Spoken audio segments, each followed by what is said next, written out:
মই পদত্যাগ কৰিব বিচৰা নহয়। আজি মই অলৰেডি ৰেজিগনেশ্যন ছাবমিট কৰিছোঁ। ইয়াত মানে বহুত দুখ আৰু ক্ষোভৰ মাজত মই আজি ৰেজিগনেশ্যন দিবলৈ বাধ্য হৈছোঁ। যিহেতু আজি কংগ্ৰেছৰ মই প্ৰায় 22 বছৰ দিন মই কংগ্ৰেছত ওতঃপ্ৰোতভাৱে জড়িত হৈ মই কাম কৰি আছোঁ। তলৰ পদবীৰ পৰা একেবাৰে ষ্টেট লেভেলৰ পদবীলৈকে মই লৈ কাম কৰি আছোঁ।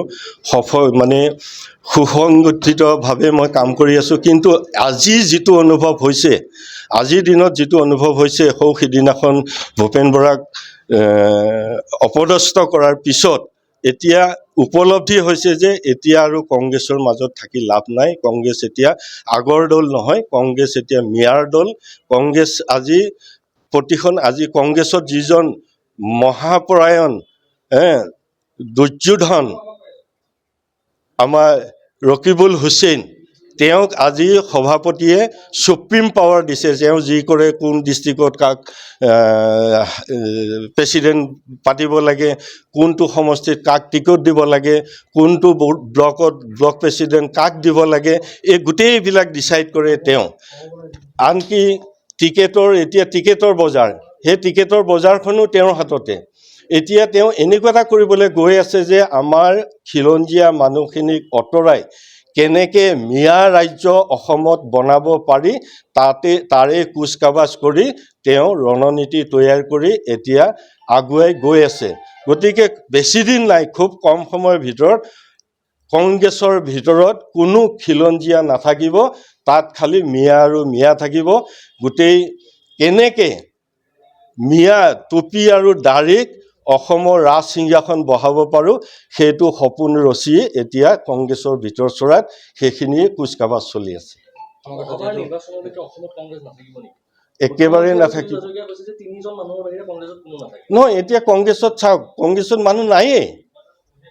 সুচিন্তক ভাল মানুহ কোনজন আছে? অৱশেষত আছিলে ভূপেন বৰায়ো তেওঁ ৰেজিগনেশ্যন দিবলৈ বাধ্য হ'ল। কিয়?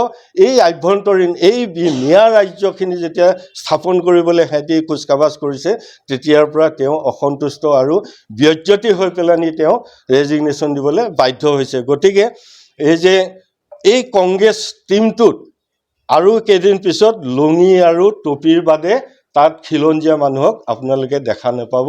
আৰু ইয়াতেই কংগ্ৰেছৰ শেষ সমাপ্তি বুলি আপোনালোকে ধৰি লওক। অনাগত ৰাজনৈতিক ভৱিষ্যত মই হয়তো ক'ৰবাত জইন কৰিম, চাওঁ। বহুতে যোগাযোগ কৰিছে, কিন্তু কথা হ'ল কি, মই বিশেষ মোৰ কোনো পদবীয়ে হওক বা ক'ৰবাত মই MLA খেলিম, কিবা এইবিলাক মোৰ কোনো হেৰি নাই। মই দলৰ হৈ কাম কৰি যাম। দলে মোক যেনেধৰণে ইউজ কৰিব বিচাৰে সেইটো নহয়। সেইটো পৰিকল্পনা মই এতিয়ালৈকে কৰা নাই। মই যিহেতু আজি ৰেজিগনেশ্যন দিছোঁ, এই বিষয়লৈ মই অকণমান চিন্তা কৰিম। দলত আছিলে হয়, মই 2004 চনৰ পৰা সক্ৰিয়ভাৱে মই কংগ্ৰেছত কাম কৰি আছোঁ। আৰু তৃণমূল পৰ্যায়ৰ পৰা যেনে ৱাৰ্ডৰ, ব্লকৰ, ডিষ্ট্ৰিক্টৰ, আৰু শেষত মই ষ্টেটৰ OBC এডমিনিষ্ট্ৰেটিভ জেনেৰেল ছেক্ৰেটাৰী আছিলোঁ। আৰু তাৰপিছতে মই MOBC চেয়াৰমেন আছিলোঁ 2023 পৰা। এতিয়া কথা হ'ল কি, বৰ্তমান কংগ্ৰেছত যিটো আভ্যন্তৰীণ কণ্ডল চলি আছে, সেইটোৱে গোটেই কংগ্ৰেছ পাৰ্টিটোক মানে অস্থিৰতাৰ ফালে লৈ গৈছে। আৰু মানুহৰ মাজৰ পৰা মানে বিশ্বাস বোলা বস্তুটো যে আমাৰ কিবা আমাৰ ভাল দিন আহিব, এই বস্তুটো মানুহে হতাশাত ভুগিছে। এতিয়া কথা হ'ল কি, ভূপেন বৰা সিদিনা তেখেতে ৰেজিগনেশ্যন দিলে। ৰেজিগনেশ্যন দিয়াৰ পিছত তেখেতৰ সবিশেষ মোৰ আগত কৈছে তেখেতে, কি কাৰণে তেখেতে পদত্যাগ কৰিবলগীয়া হ'ল। সিদিনাখন যিদিনাখন তেওঁ পদত্যাগ পত্ৰ দাখিল কৰিলে, তাৰপিছতে আমাৰ AICC নেতাসকল, জিতেন্দ্ৰ সিং, এনেকৈ আৰু আমাৰ CLP leader, president Ripun Bora, গোটেইখিনি আহি পেলানি তেখেতক এটাই ক'লে যে আপুনি ৰেজিগনেশ্যন শুনি ঘূৰাই লওক। পদত্যাগ কৰাৰ কাৰণটো কি কেনেকুৱা ধৰণৰ কথা হ'ল যাৰ কাৰণে আপুনি পদত্যাগ কৰিছে? হয়, মই পদত্যাগ কৰাৰ কাৰণটো মোৰ তাৰ পৰাই আহিছে। গৌৰৱ গগৈ যেতিয়া তেওঁক অপদস্থ কৰিলে, অপদস্থ কৰা বুলি কৈছোঁ, তেখেতে এলায়েন্সক দায়িত্ব ভূপেন বৰাক দিছিলে। ভূপেন বৰাক এলায়েন্সৰ দায়িত্ব দিয়াৰ পিছত দুদিন পিছতে তেখেতে আকৌ কোনো মিটিং নোহোৱা কৰি, কোনো আলোচনা নোহোৱা কৰি এই ৰকিবুল হুছেইনক তেখেতৰ লগত টাই আপ কৰি দিয়াটো সেইটো এটা বেয়া কাম কৰিছে।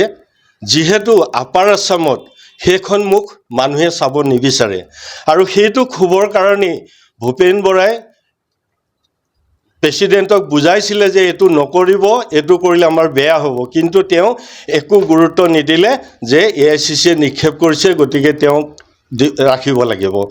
তেতিয়া তেখেতে মানে আত্মসন্মানত তেখেতৰ অলপ আঘাত লাগি তেখেতে যদি মোৰ কথা নুশুনে তেতিয়াহ'লে মই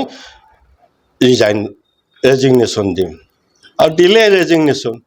তাৰপিছতে এতিয়া কথাটো হ'ল কি, মেইন কথাটো ৰকিবুল হুছেইন তেওঁ এজন এনেকুৱা মানুহ, তেওঁ গোটেই দলটো ভিতৰে কাক টিকেট দিব লাগে, কাক ডিষ্ট্ৰিক্টৰ প্ৰেছিডেণ্ট পাতিব লাগে, কাক ব্লকৰ প্ৰেছিডেণ্ট পাতিব লাগে, এই গোটেই কামবিলাক তেওঁ হাতলৈ টানি লৈছে। আৰু গৌৰৱ গগৈ ডাঙৰীয়া এনেকুৱা এজন মানুহ, যিজন মানুহে তেওঁক সেই পাৱাৰখিনি দি দিছে, কিন্তু কিয় দিছে, কি কাৰণে দিছে সেইটো আমি নাজানো। গতিকে তেওঁতকৈ উপযুক্ত মানুহ আমাৰ বহুত আছে। এতিয়া ভূপেন বৰাৰ ক্ষেত্ৰতে ভূপেন বৰাৰ ৰকিবুদ্দিনৰ ঠাইত যদি ৰকিবুলৰ ঠাইত যদি প্ৰদ্যুৎ বৰদলৈক দিলে হয় বা আমাৰ CLP লিডাৰক দিলে হয়, তেতিয়াহ'লে আমাৰ ক'বলগীয়া একো নাছিলে, তেওঁ বেয়া নাপালে হয়। কিন্তু এতিয়া কথা হ'ল কি, আমাৰ যিজন সভাপতি বৰ্তমান, তেওঁ যেতিয়া কংগ্ৰেছৰ দায়িত্ব লৈছিলে, ভূপেন বৰাৰ পিছতে তেওঁ যেতিয়া দায়িত্ব লৈছিলে, তেতিয়া মানুহে ভাবিছিলে ভাল এজন আমাৰ নেতা আহিছে, আমাৰ দলটো আমাৰ আগুৱাই যাব, আমাৰ এইবাৰ ভাল ফলাফল এটা পাম। কিন্তু যেনেধৰণে আশা কৰিছিলে কৰ্মীসকলে, তাৰ ওলোটাটো হ'ল। তাৰমানে প্ৰথমে ধানখেৰৰ জুইৰ দৰে তেওঁৰ মানে হেৰিটো মানে ৰাইজৰ প্ৰতি সমৰ্থনটো মানে ধানখেৰৰ জুইৰ দৰে উঠি গৈ আকৌ এতিয়া তললৈ নামি আহিলে। ইয়াৰ মূল কাৰণ হ'ল এজন অযোগ্য সভাপতি। অযোগ্য বুলি মই এই কাৰণেই কৈছোঁ, যেতিয়া এখন ষ্টেটৰ সভাপতিয়ে হওক বা এখন গাঁৱৰ সভাপতিয়ে হওক, তেওঁ সেই দলটো সুচাৰুৰূপে চলাব পৰা অভিজ্ঞতা, জ্ঞান থাকিব লাগিব। তেওঁ হ'ব পাৰে 4বাৰ MP হৈছে, ন' ডাউট, কিন্তু MP হোৱাটো বেলেগ কথা, আৰু এখন ষ্টেটৰ সভাপতি হৈ দল চলোৱাটো এটা বেলেগ কথা।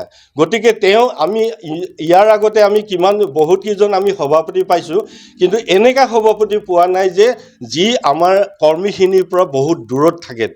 তেওঁৰ অৱস্থিতি বহুত দূৰত। আমি তেওঁক ঢুকি নোপোৱা হ'লোঁ। আমি মনৰ কথা ক'বলৈ, আমি তেওঁক লগ পাবলৈ আমি কোনো এপইণ্টমেণ্ট আমাক ব্যৱস্থা কৰি নিদিয়ে।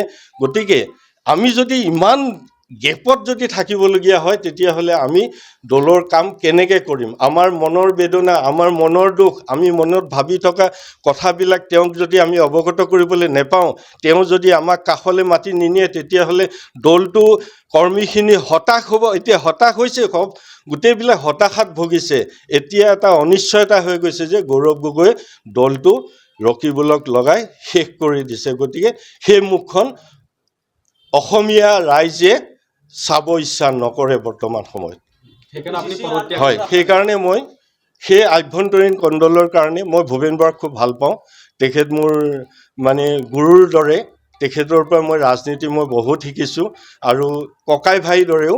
গতিকে তেওঁক মই খুব ভাল পাওঁ। সিও এটা কাৰণ, তেওঁ যেতিয়া ৰেজিগনেশ্যন দিলে, মই তেতিয়া তেখেতৰ লগত থাকিম বুলি ওলাই আহিলোঁ। কিন্তু যদিও ওলাই আহিছোঁ, কিন্তু এতিয়ালৈকে মই কোন দলত বা তেওঁৰ লগত যোগদান কৰিম নে নাই